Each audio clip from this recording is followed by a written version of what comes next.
በኢትዮጵያ እየተስፋፋ የመጣውን የዲጂታል ግብይት አማራጭን ተከትሎ የሳይበር ጥቃትና የዲጂታል ማጭበርበር ስጋት ተጋላጭነት እየጨመረ መምጣቱን የኢትዮጵያ ንግድ ባንክ አስታውቋል። ባንኩ ይህንን ያስታወቀው የሳይበር ደህንነት ወርን ለሁለተኛ ጊዜ ባከበረበት መድረክ ላይ ሲሆን በዓለም አቀፍ ደረጃ በየቀኑ ከ2000 በላይ የሳይበር ጥቃቶች ጉዳት ያደርሳሉ ብሏል። ተጨማሪ አለን።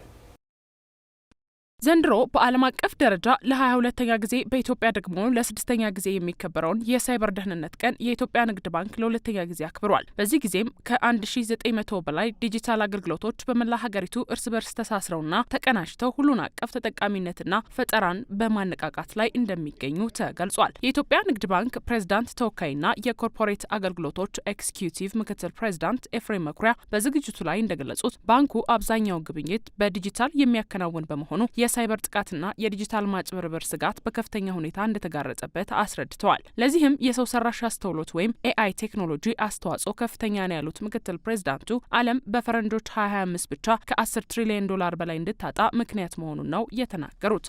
ይህ እንደተጠበቀ ሆኖ ባንካችን አብዛኛውን ግብይት በዲጂታል ግብይት የሚያከናውን ከመሆኑ ጋር በተያያዘ ለሳይበር ጥቃት ተጋላጭነቱም በዛው ልክ ከፍ እያለ መሆኑ ይታወቃል።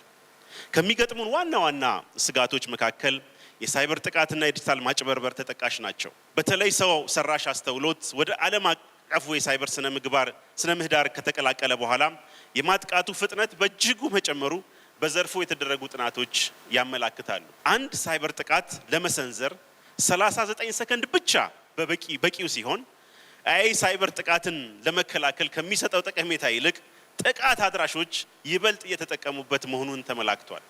ይህ አሃዝ ሲገለጽ 56% የሚሆነው በሰርጎ ገቦች ጥቅም ላይ የዋለ መሆኑን ጥናቶች ያመላክታሉ።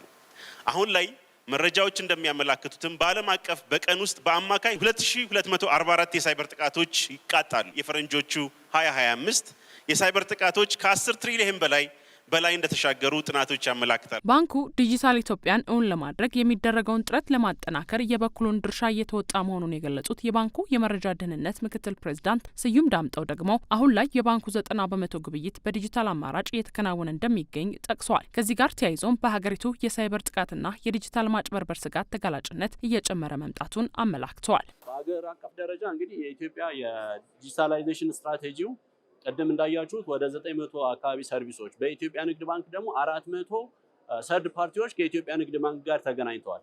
ስለዚህ የኢትዮጵያ ንግድ ባንክ የሚጠቃው በራሱ ሲስተም ብቻ አይደለም፣ ሰርድ ፓርቲውም ሲጠቃ የኢትዮጵያ ንግድ ባንክ ሊጠቃ ይችላል ማለት ነው። ስለዚህ አታክ ሰርፌሱ ምን ሆኗል ማለት ነው? ጨምሯል ማለት ነው። ኢትዮጵያ በጣም ከፍተኛ አታክ መዳረሻ ሆናለች። ለምንድን ነው የአታክ መዳረሻ ከፍተኛ የሆነው? ዲጂታል ትራንዛክሽኑ እየጨመረ ሲመጣ ማለት ነው። ዲጂታል ትራንዛክሽኑ ጨምሮ ሲሄድ ለምሳሌ አሁን እኛ ጋር 90% ነው ዲጂታል ትራንዛክሽን የሲቢ ማለት ነው በዲጂታል የምናካሄደው። ሌሎቹ ዓለሞች ምናልባት 100% ሊሆን ይችላል።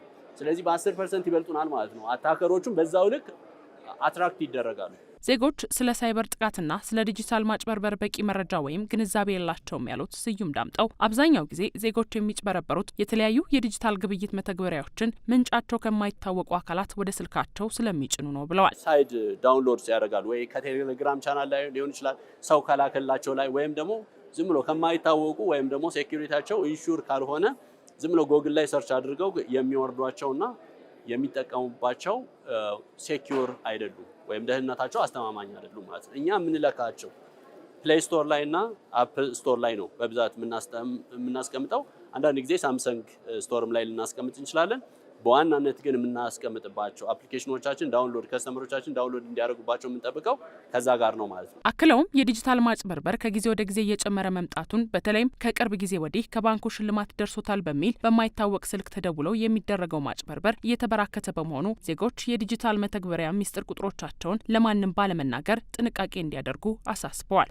ለምሳሌ ብዙዎቹ ከስተመሮቻችን የሚጭበረበሩት በምንድን ነው? በስልክ ተደወሉላቸው ከኢትዮጵያ ንግድ ባንክ ነው፣ ከዚህ ብራንች ነው፣ አቶ ሶሎሞን ይባላለሁ፣ የብራንቹ ማናጀር ነኝ፣ እንደዚህ አድርግ ብለው ይላሉ። ለምሳሌ *889# አድርገህ እንደዚህ አድርግ። ይሄንን እሱ የሚላቸውን አደረጉ ማለት ምን ማለት ነው? ባጭሩ ፒናቸውን እንዲያስገቡ ወደ እሱ አካውንት የሚነግራቸው ቁጥር ሊሆን ይችላል፣ ዝም ብሎ ቁጥር ግን ቁጥሩ ማለት የእሱ ሰውዬ አካውንት ነው። ቀጥሎ የሚነግራቸው ቁጥር ማለት ደግሞ ገንዘብ ነው። ለምሳሌ 1000 ካለ 1000 ብር ነው ማለት ነው። 100,000 ካለ 100,000 ነው ማለት ነው እያስተላለፈ ያለው። ይሄ አንደኛው ዘርፍ ነው። ሁለተኛው ዘርፍ ዲጂታል ቻናል የምንጠቀምባቸውን ዲቫይሶች ለምሳሌ ሞባይል ባንኪንግ አለን፣ ሲቢ ብር አለን። እነዚህን በጥንቃቄ መያዝ ነው። የሳይበር ጥቃትን መከላከል በተናጠል የሚደረግ ሳይሆን የሁሉም ትብብር የሚጠይቅ መሆኑን ላፍታም ቢሆን መዘንጋት የለበትም ያለው ባንኩ በቀጣይም የሳይበር ስጋቶችን ለመከላከል ንቁ መሆን እንደሚያስፈልግ ነው ያሳሰበው።